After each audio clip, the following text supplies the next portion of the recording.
Halo guys.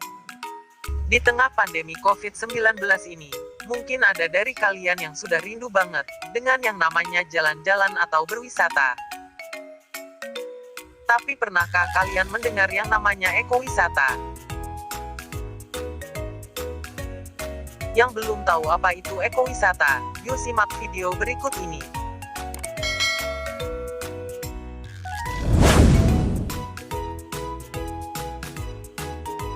Istilah ekowisata dapat diartikan sebagai perjalanan oleh seorang turis ke daerah terpencil dengan tujuan menikmati dan mempelajari mengenai alam, sejarah, dan budaya di suatu daerah, di mana pola wisatanya membantu ekonomi masyarakat lokal dan mendukung pelestarian alam. Ekowisata atau ekoturism merupakan salah satu kegiatan pariwisata yang berwawasan lingkungan dengan mengutamakan aspek konservasi alam, aspek pemberdayaan sosial budaya, ekonomi masyarakat lokal, serta aspek pembelajaran dan pendidikan.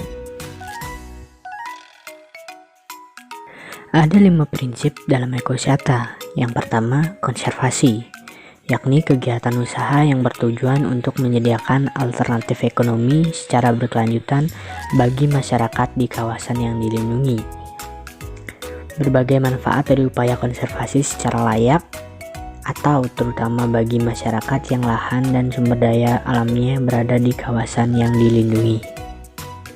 Yang kedua, ada ekonomi, yakni ekowisata mendorong adanya regulasi yang mengatur standar kelayakan homestay sesuai dengan kondisi lokasi wisata. Yang ketiga, ada pendidikan, yakni kegiatan ekowisata mendorong masyarakat mendukung dan mengembangkan upaya konservasi. Kegiatan ekowisata selalu beriringan dengan aktivitas yang meningkatkan kesadaran masyarakat dan mengubah perilaku masyarakat tentang perlunya upaya konservasi sumber daya alam, hayati, dan ekosistemnya. Yang keempat, ada wisata. Kegiatan ekowisata telah memperhitungkan tingkat pemanfaatan ruang dan kualitas daya dukung lingkungan kawasan tujuan melalui pelaksanaan sistem zonasi dan pengaturan waktu kunjungan. Dan yang kelima, ada partisipasi masyarakat, yakni dibangun kemitraan antara masyarakat dengan tur operator untuk memasarkan dan mempromosikan produk ekowisata, dan antaranya lembaga masyarakat dan dinas pariwisata dan atau UPT. Karakteristik ekowisata yang membedakan dengan wisata massal atau konvensional. Poin pertama, kegiatan wisata berkaitan dengan konservasi lingkungan. Poin kedua, usaha pariwisata tidak hanya menyiapkan sekedar atraksi wisata, akan tetapi menawarkan pula peluang untuk menghargai lingkungan secara berkesinambungan. Ketiga, usaha pariwisata memiliki tanggung jawab ekonomi dalam pelestarian lingkungan hijau yang dikunjungi dan dinikmati wisatawan melalui berbagai kegiatan yang dapat menghasilkan pendapatan yang dapat dikembalikan bagi kepentingan konservasi lingkungan dan kunjungan wisatawan untuk pengembangan lingkungan yang berkelanjutan yang dapat dinikmati oleh para pecinta dan pemelihara lingkungan berikutnya. Usaha pariwisata yang lebih banyak menggunakan sarana transportasi lokal, sarana akomodasi lokal yang dikelola masyarakat setempat dan membedakan kehidupan masyarakat setempat dalam menumbuhkan pendapatan masyarakat dari berbagai kegiatan yang diakibatkan oleh kegiatan wisatawan di lokasi ekowisata yang dikunjunginya dan berdampak kepada tumbuh inovasi, kreativitas masyarakat dalam menggali berbagai sumber kegiatan positif yang menunjang terhadap interaksi lingkungan. Pendekatan ekowisata harus dapat menjamin kelestarian lingkungan. Pertama, menjaga tetap berlangsungnya proses ekologis yang tetap mendukung sistem kehidupan. Yang kedua, melindungi keanekaragaman hayati. Dan yang ketiga, menjamin kelestarian dan pemanfaatan spesies dan ekosistemnya. Dua aspek pengembangan ekowisata. Aspek destinasi, tidak melakukan eksploitasi alam, tapi hanya menggunakan jasa alam dan masyarakat untuk memenuhi kebutuhan pengetahuan, fisik, dan psikologis wisatawan. Atau bukan menjual destinasi tetapi menjual filosofi. Aspek market, konsep product driven, meskipun market dipertimbangkan namun macam, sifat, perilaku objek, dan daya tarik wisata alam dan budaya diusahakan untuk kelestarian dan keberadaannya. Misi ekowisata. Yang pertama, mengembangkan kepariwisataan yang berbasis kepada alam dengan tetap menjaga kelestarian alam. Kedua, mengangkat budaya setempat sebagai wisata budaya yang mendukung wisata alam. Ketiga, mengembangkan kegiatan wisata secara terpadu antara alam dengan budaya. Yang keempat, pemberdayaan masyarakat untuk meningkatkan kegiatan wisata yang ramah lingkungan. Potensi sumber daya perairan Indonesia. Dilihat dari kekayaan alam yang dimiliki Indonesia seperti panjang pantai yang 95.181 km dan luas wilayah perairan 2/3 dari wilayah daratan. Ikan Indonesia terdiri dari lebih dari 7.000 spesies dan potensi lestari ikan laut sebesar 6,2 juta ton per tahun.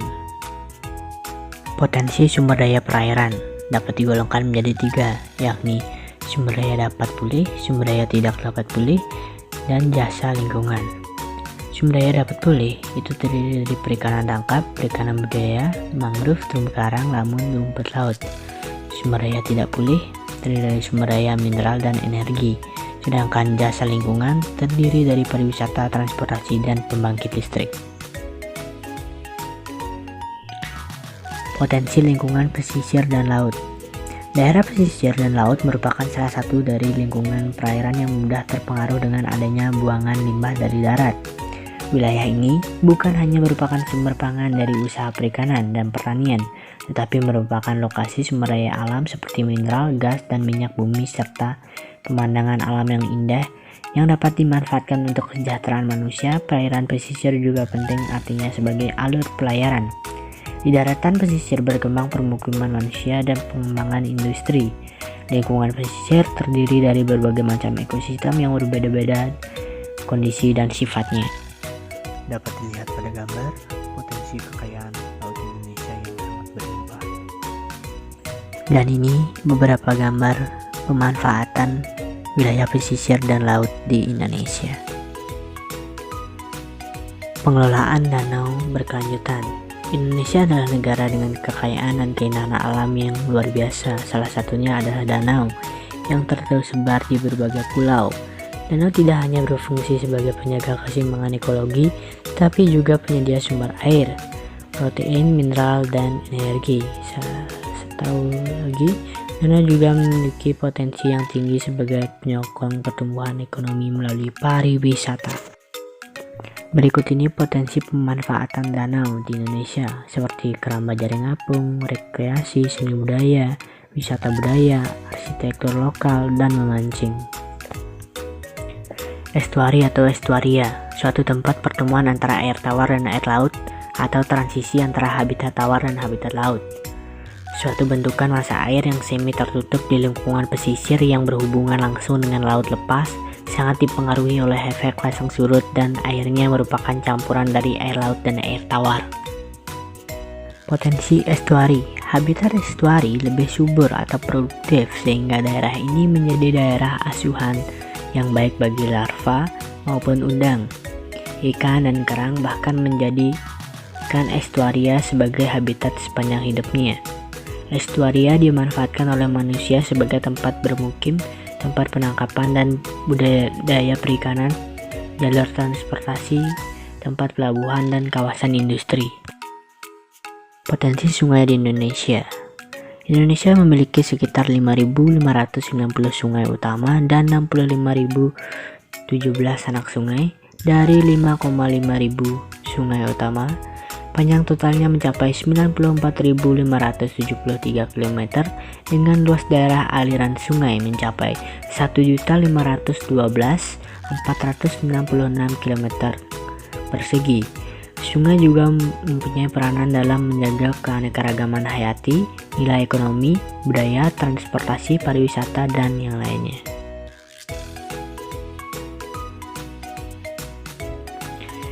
Ekowisata merupakan pengolahan alam dan budaya masyarakat yang menjamin kelestarian dan kesejahteraan, sementara konservasi merupakan upaya menjaga kelangsungan pemanfaatan sumber daya alam untuk waktu kini dan masa mendatang.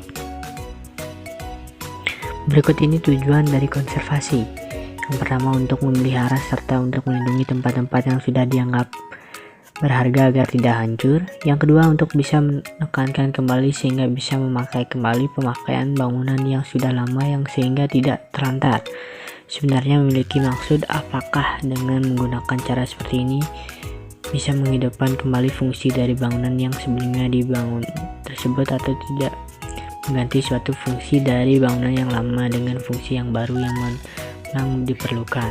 Yang ketiga, untuk bisa melindungi benda-benda sejarah atau juga benda-benda pada zaman purbakala dari kehancuran dan kerusakan yang bisa diakibatkan oleh faktor alam, mikroorganisme, dan juga kimiawi. Yang keempat adalah untuk bisa melindungi benda-benda cagar alam yang sudah dilakukan dengan secara langsung seperti membersihkannya, memelihara, dan juga memperbaiki baik secara fisik maupun non-fisik. Dan berikut ini merupakan manfaat dari konservasi. Kawasan konservasi perairan dan sistem pengelolaannya berdasarkan pasal 1 ayat 8 Peraturan Pemerintah RI nomor 60 tahun 2007 tentang konservasi sumber daya ikan, disebutkan bahwa kawasan konservasi perikanan atau KKP adalah kawasan perairan yang dilindungi dan dikelola secara sistematik untuk mewujudkan pengelolaan sumber daya ikan dan lingkungan yang berkelanjutan. Dan ini merupakan konsepsi pemanfaatan kawasan konservasi perairan untuk pariwisata alam perairan. Aspek-aspek dalam pariwisata berkelanjutan. Nah, ada 3 yaitu lingkungan, ekonomi, dan sosial budaya. Nah, ketiga aspek ini harus terpenuhi untuk tercapainya ekowisata berkelanjutan. Nah, yang pertama itu ada ekologi, yang dimana kita menekankan kepada konservasi, yang dimana pelestarian alam itu harus tetap terjaga, ekosistemnya dan lingkungannya. Yang kedua yakni efisiensi ekonomi, yakni daya tumbuh destinasi wisata, daya tumbuh perusahaan, dan permintaan kepuasan. Nah, hal inilah yang perlu dipertimbangkan dalam ekowisata berkelanjutan. Dan ketiga ada aspek sosial dan budaya, yang dimana sosial dalam arti ekowisata itu dapat bermanfaat bagi masyarakat lokal dan dapat membuka peluang pekerjaan dan dapat meningkatkan pendapatan dari masyarakat lokal. Aspek keberlanjutan menurut PZ 1992. Yang pertama, keberlanjutan dari sisi statistik diartikan sebagai pemanfaatan sumber daya alam terbarukan dengan laju teknologi yang konstan. Yang kedua, keberlanjutan dari sisi dinamik diartikan sebagai pemanfaatan sumber daya alam yang tidak terbarukan dengan tingkat teknologi yang terus berubah. Pembangunan berkelanjutan adalah pembangunan yang memenuhi kebutuhan generasi saat ini tanpa mengurangi kemampuan generasi mendatang untuk memenuhi kebutuhan mereka.